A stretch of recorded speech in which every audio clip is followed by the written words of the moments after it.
So get off your act, let's do some math, math, math, math, math, math. Hey guys, so little Jack Black there for you. Math is a really cool thing. 8.4, finding sums of infinite geometric series. So we're going to be looking at finding the partial sums and what that means of these series. The infinite geometric series are going to be something that continues to go on and on forever. And we'll see that we can actually find a sum for it. We're looking at partial sums and actually whole sums as well. So we'll see how that works out. But before we do that, let's get into a little quick cartoon of the day. So this guy's having a bad day right here. A little diver. That's not a good sign when your boat is sinking down. Air supply is going to be dwindling very quickly. Alright, going on to our page 223. It says partial sums of infinite geometric series. So what is a partial sum? So what we're talking about there is that we have a S of n would just be the sum of the first n terms of an infinite series. It's called the partial sum. So you can write that down, the sum, S of n, of the first n terms of an infinite series. That is a partial sum. You can put that on 233 there for your vocabulary. So a partial sum is just a piece of the actual final sum, because an infinite sum would just keep on going forever and ever and ever. A partial sum would be saying, okay, let's look at the first two terms, the sum of the first three terms. What would that be of this sum of an infinite series?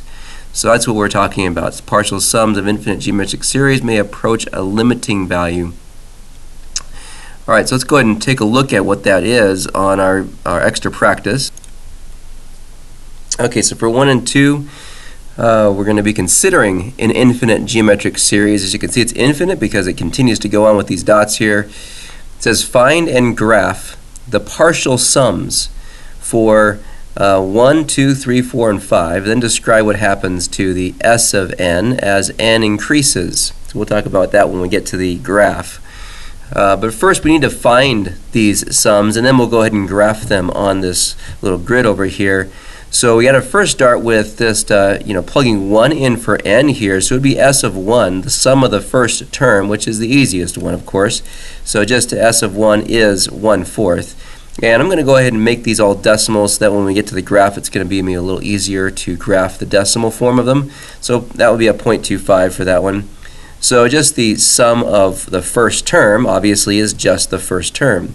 Now we'd want to do S of 2. So S of 2 would be the sum of the first two terms. So we're going to add basically these two together, 1/4 plus the 1/6. So we got the 1/4. We got to add in now the 1/6. And so we're going to get a common denominator here between 4 and 6. That'll be 12. And so we're going to multiply the top here by 3, the top of this one by 2. So it's going to be a 3 on that first one and a 2 on the second one. And then we add those and get 5/12. Again, let's make this a decimal just so it makes it a little easier when we graph it. So that's going to be 0.42. Now we go on to the 3. So S of 3 will be the sum of the first three terms. When we add 1/4 plus 1/6 plus 1/9, we're adding those together.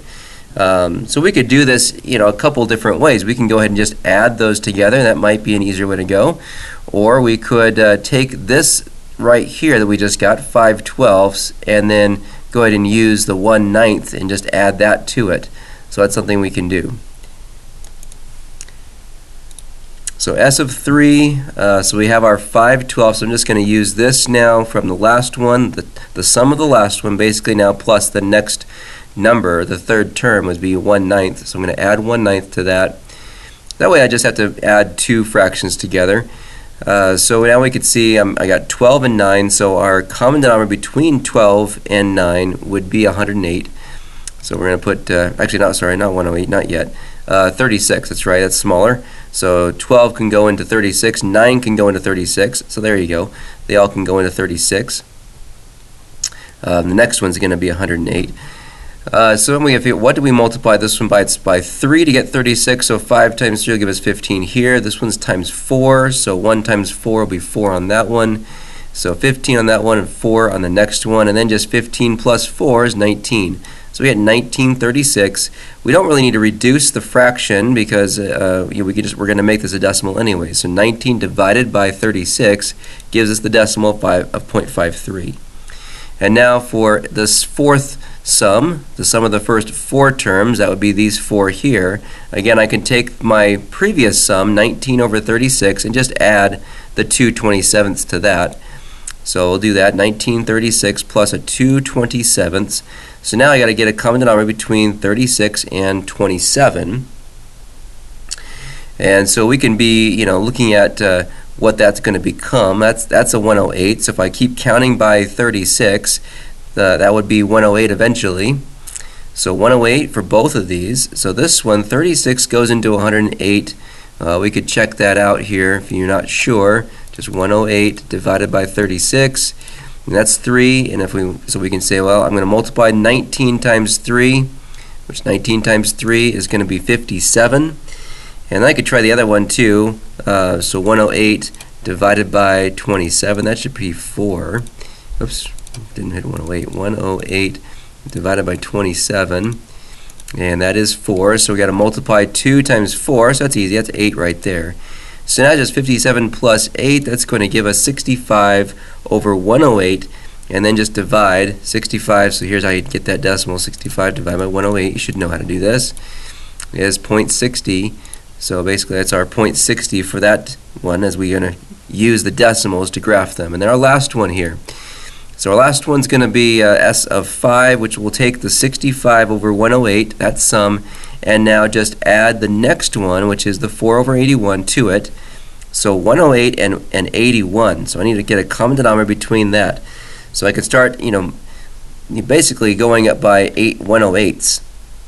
So 108 times 2, 108 times 3, and see, okay, which number does 81 go into as well? So you can start doing that. It's going to end up being 324, which is 108 times 3, because 81 also goes into 324. And so we can check that how many times. So if I just get 108 times 3, that was the 324. And then if I say, okay, divide by 81, that's going to be 4 times there. So multiply 65 times 3, that's going to give us 195. Multiply 4 times 4, so that's going to give us 16 there. So now 195 plus a 16, that's going to give us 211 over 324. So 211 divided by the 324, that gives us the 0.65 decimal.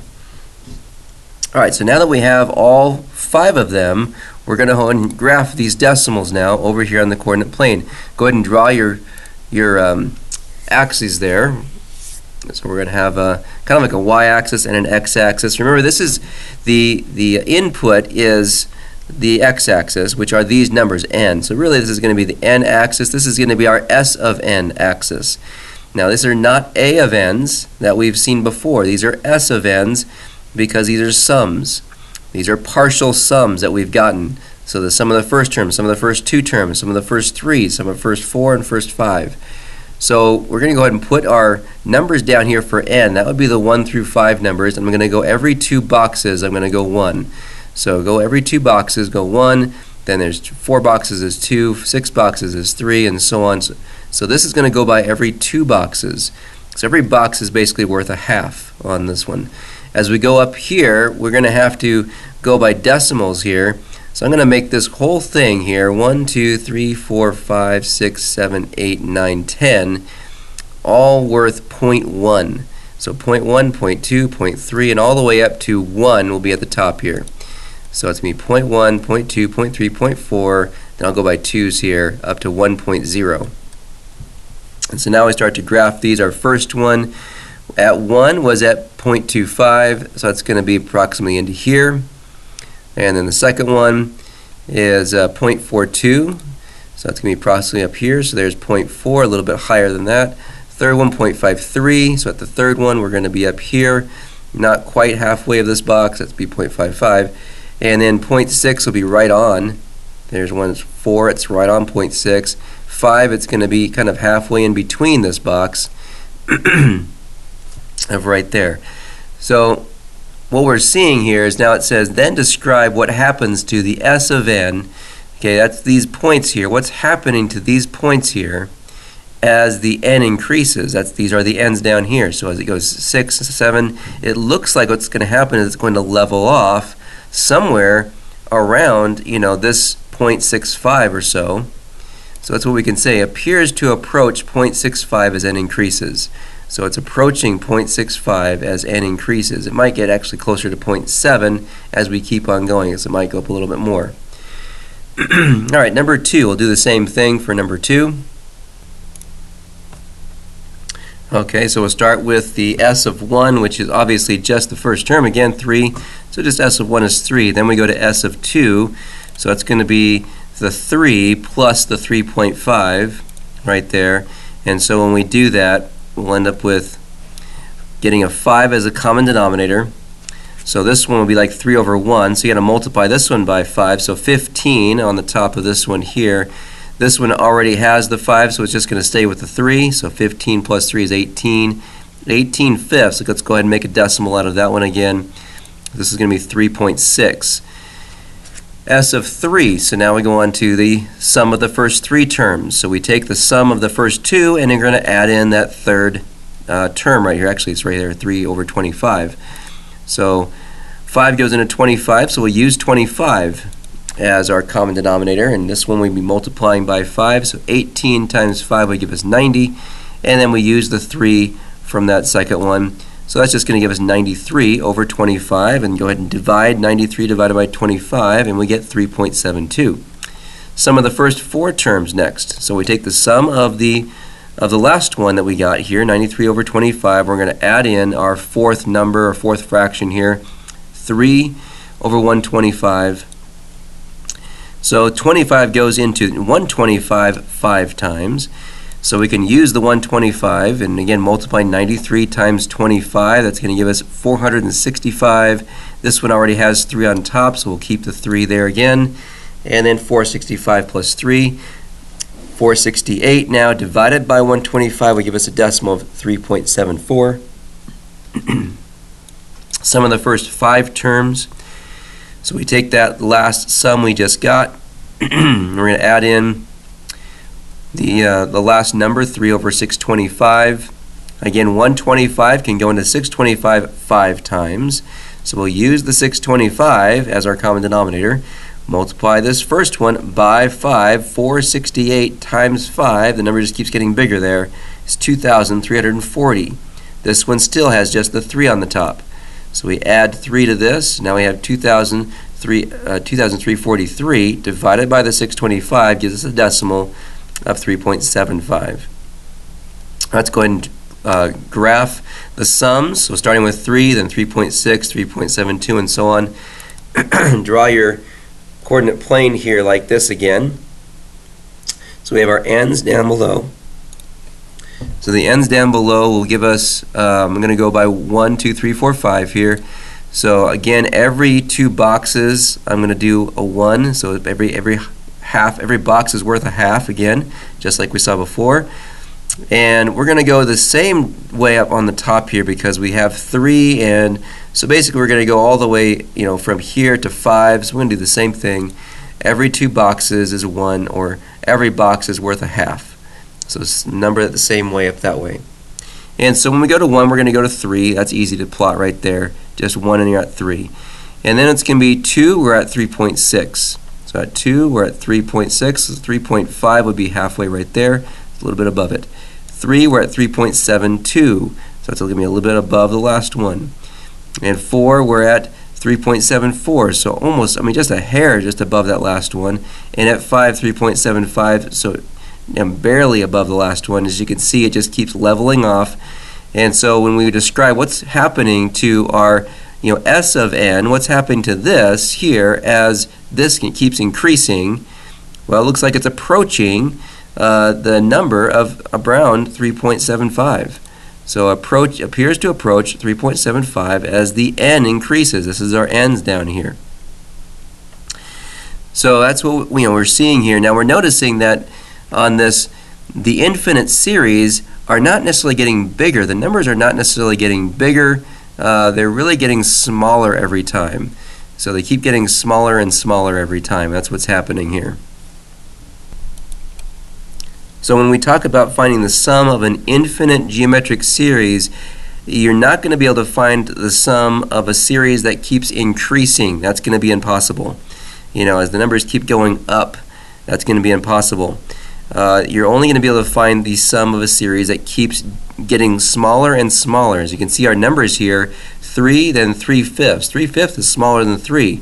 3 over 25 is smaller than 3/5. This just keeps getting smaller and smaller. Eventually gets closer and closer really to 0 is what we see here. If we were to graph these numbers, which are not these points here, you know, it would kind of come down. It would get closer and closer basically to 0, and it just, you know, gets to nearly nothing. Okay, so when we're talking about the sum of an infinite geometric series, we do have a formula for that as well. So that's what this formula is here at the bottom. I kind of left you this. You can look at this if you want to kind of see how this works and where this basically formula comes from. This is what's showing you how we get this formula. But basically the sum is a of 1 over 1 minus r. You want to maybe highlight that on your notes right there on page 233. That's a key formula that you need to know. So a of 1 and 1 minus r. R again is the common ratio number. And it should be getting, it should be a less than 1. So it says provided that the absolute value of r is less than 1. If the absolute value of r is greater than or equal to 1, then the series has no sum. And that's what we were talking about, because if the r is greater than 1, that means it's like going to continue to get bigger and bigger every time. So that means the series couldn't have a sum. But if the absolute value of r is less than 1, then we know that it can have a sum because it would get closer and closer to 0. Okay, so on page 235, 3 through 6, find the sum of the infinite geometric series if it exists. So that's a key thing right there. If it exists, it may not exist in the case where the r is greater than or equal to 1. So we have the first two here in the summation notation, or sigma. That's the sigma letter, sigma notation. And so we want to just really find, you want to use that formula though, so let's put the formula in front of us again. S is equal to a of 1 and 1 minus r at the bottom. So the two things we need to know again are just the first term and that common ratio. And we can see that right from our rule right here. 6 right there is your a of 1, and what's in the parenthesis is the r. So that's all we got to plug into this. So go ahead and just start plugging that in. So put 6 on the top now. So S will equal 6 over 1 minus, that's a part of the formula, r, and r is the 3/5. So 1 minus 3/5. So we have to do a little subtraction problem down here. So I'm going to need to change the 1 into fifths. So this needs to be 5/5 right there. 1 is the same thing as 5/5. That way it has a common denominator. So 6 is going to still be on top. And then 1 changes to 5/5 minus the 3/5. And now we just have 5 minus 3 there. So 6 is going to be over a 2/5. Now this fraction bar right here is like a division sign. We know this is a complex fraction. 6 is divided by 2/5. So it might be easier just to write that out like that. 6 divided by 2/5. Whenever you divide with fraction, you're going to multiply by the reciprocal. So it's going to be like 6 over 1 times the reciprocal of 2/5, which is 5 over 2. You can cross cancel here if you want to, or you can just multiply across. I think I just multiplied on this one. 30 over 2, and then our reduced 30 divided by 2 is 15. So that is the sum of this series. So it approaches 15. Basically, what we're always going to be saying here is that the sum is going to approach 15 of this infinite series. Notice that another thing I didn't even mention at the very beginning, how do we know this is an infinite series? We can see up at the top here, our stopping number is the infinity symbol. So that tells us that it's an infinite series here. If this was a number like 5 or 10 or something like that, that would be a finite series. But with that infinity symbol, it shows us it's an infinite series, which means we want to use this formula. If that was a number up there, we'd want to use the formula for the one from 8.3's lesson. So 4, here's another one. That's the infinity symbol up here. You can't see it very well. That's what that is. You can probably see it better on your paper. So again, we have our our a of 1 is right here, 10/3, and the 5/2 is your r. So the problem with this one is that 5/2 is more than 1. The r is more than 1. 5/2 would actually be 2.5. So we got to say that this series has no sum because 5/2 is more than 1. So right away, you just needed to recognize you can't do this one. You can't use this sum formula because your r is too big. If it's more than 1, it's too big, and therefore it has no sum. So that's why it says here, if it exists. So they're always going to put that for these infinite ones. Okay, let's go down to these two. Now here, these two are going to be showing you the first 4 terms of your series. So it's easy to spot the a of 1. We can see that right there. It's going to go on top. But what about the r? The r is going to be a little harder to see. What are we multiplying by every time here? That's what we need to figure out. So first of all, we know that that's our a of 1. 5 is going to go on top. But what are we multiplying by? We may want to put this 5 over 1 to see this. So you can see, well, the top here is not changing at all. That's still staying 5 every time. So like the next term here is going to be 5 again. How do we get the next term? Well, we're going to basically multiply the denominator by 3. 1 times 3 is 3. 3 times 3 is 9. 9 times 3 is 27, and so on. So that's what our common ratio is here, is really going to be 1 over 3. We can do it this way. We can also say this. We could take the second term, 5/3, and divide it by the first term of 5 over 1. And then I can flip this 5 over 1 over to 1/5. And so that's going to get crossed out the 5s, and I get my 1/3.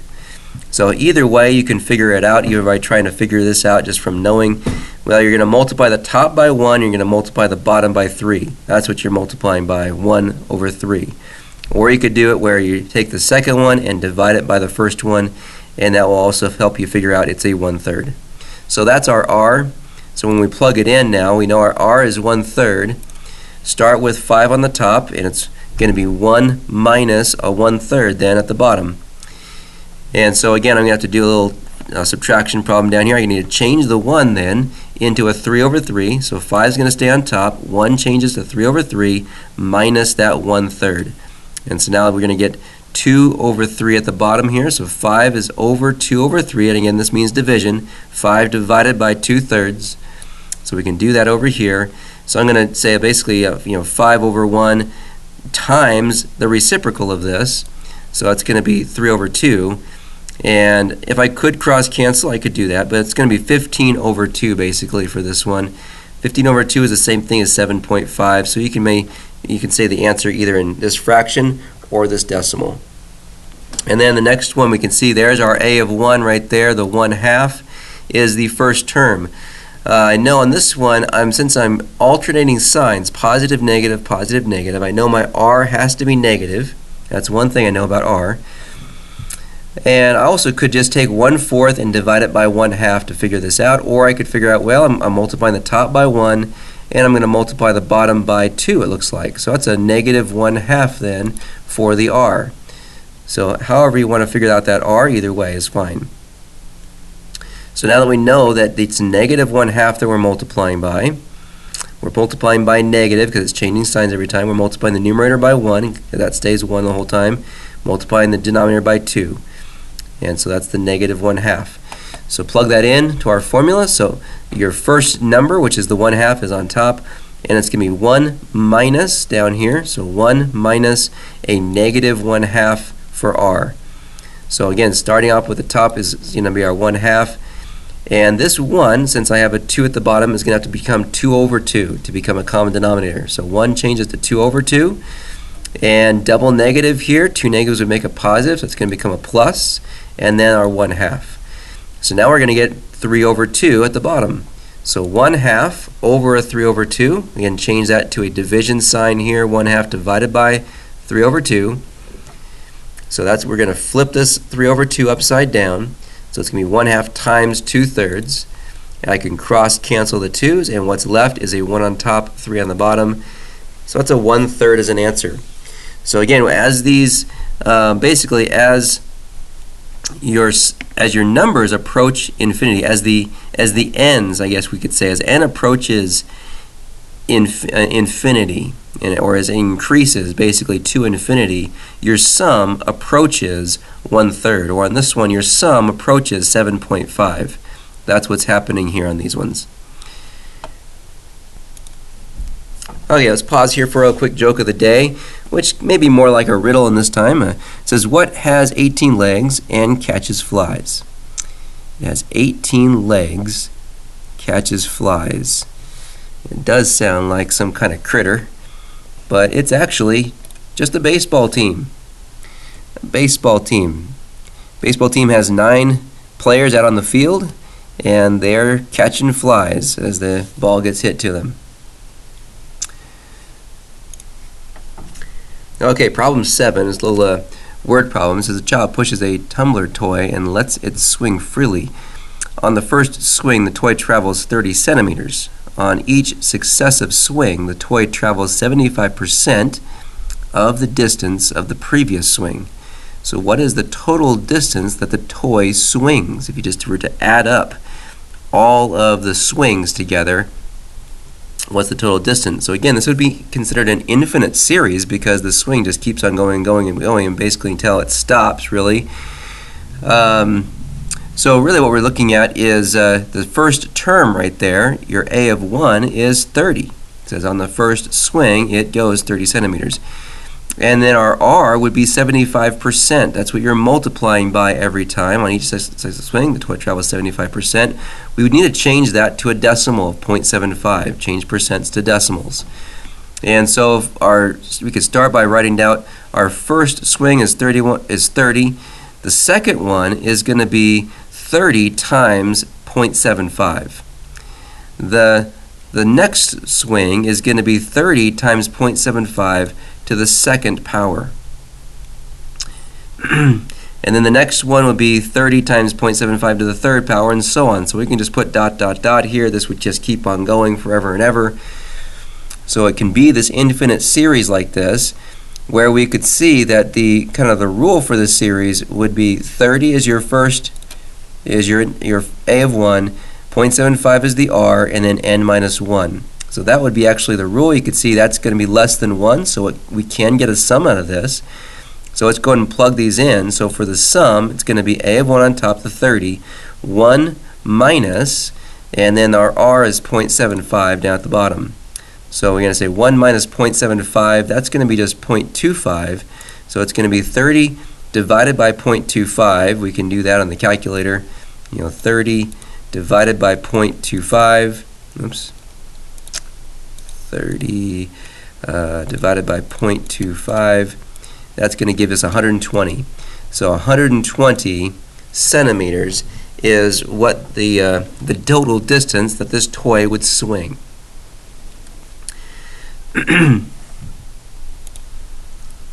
Okay, on problem number 8, it says write this repeating decimal, 0.121212 and so on, as a fraction in simplest form. Now you may have learned how to do this maybe back in junior high school or even in elementary school possibly, on how to write a repeating decimal in fraction form. It's a very simple thing to do, but we can kind of think of this now. We're talking about an infinite series. This would just continue to go on. You can see the 3 dots there showing it's infinite. It doesn't end. It just keeps repeating the 1, 2, 1, 2 every time. So this could actually be considered a kind of an infinite series.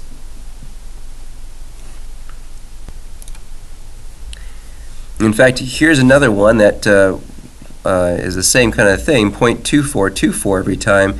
And here's how it could be written as an infinite geometric series. You can start with the first one as the 0.24, and then add in 0.0024, and then 0.000024, and you just keep doing that. And so if you were to add all these together, you're going to end up getting this thing, with the 2424 every time. So that's how this can become and be seen as an infinite geometric series. So let's go on to finishing our problem. So when we come to this one, we need to know 2 things to be able to find the sum, which would be the first term, and we need to know the r. So in this case, the first term is just going to be, and as we just saw it there a minute ago, it's just that first term is our 0.12. It's just the first two numbers. It's what's repeating. What's repeating is the 1, 2. So it's a 0.12 for your first term. And then for the common ratio, what would we multiplying by every time? You're multiplying here for r by a 0.01 because it's a, basically a tenth. I'm sorry, not a tenth, a hundredth, sorry. So you got your tenths and then your hundredths here. So if you're just repeating one number, well then it's just by 0.1. If you're repeating two numbers here, then it's 0.01. If you're repeating three numbers, it's 0.001, and so on. So that's what our R is going to be on this one. And we can just see how we would do this. I'm going to show you how to do this with series, but then I'm going to show you just the kind of the shortcut version of it as well. So starting off with just the sum series, so we know we're going to say our first term on top, 0.12, 1 minus what we're multiplying by the r there, 0.01. And so when we take 1 minus 0.01, I mean you can do that on a calculator, 1 minus 0.01, that gives you 0.99. And so that's what's going to be on the bottom now. So 0.12 over 0.99. We can move the decimal back 2 places to get rid of the decimal. So now it's just 12 over 99. And then we would want to reduce. We know 3 goes into the 12. We know 3 also goes into 99. We could say 4 over 33 would be our reduced simplest form fraction then at that point. So here's another one. We're going to do some more here. So don't go away yet. We're going to do 3 more just like this. So put down on your same paper right there, just right next to this or right underneath this, 8a. So 8a we're going to say is 0.2 repeating. So if it's just 0.2 repeating, we don't have to do all of this. We can just go straight to here because we know, here's the shortcut, that we're going to basically put the 0.2, the first term, that a of 1 is going to be on top, and this is always going to be a 0.9 down here of some sort. So if it's 2 numbers repeating, it's 0.99. If it's 1 number repeating, it's just going to be 0.9. If there's 3 numbers repeating, it would be 0.999. So we can just say, we can do this, 0.2 over 1 minus, 0.1. That's how we would do it there. It is just 0.2 over 0.9. So we can always just kind of think of that as the shortcut. It's the number that's repeating on top over 0.9. There's even a shorter way you can do that. What number is repeating on top is 2. You could just do 2 over 9. So you could really just see that and see, well, I know that decimal, that's 2/9. I'm going to take the number that's repeating and put it over 9. Okay, go on to the next one, which is 8b. So doing 8b here, there's 3 numbers repeating on this one, 0.432, 432, and so on. So there's 3 numbers repeating. So our shortcut could be just to take those 3 numbers and put that over 999. 3 nines, one 9 for each number that's repeating. So we can start by putting the decimal there, but we don't even need to do that. We can just go straight to putting 432 over 999 and then reduce this. Well, we know, let's see, if we try reducing it by 3, that's going to make this 333 on the bottom down there. So that makes it 144 on the top. So by reducing by 3, it's 432 divided by 3 gives me that 144.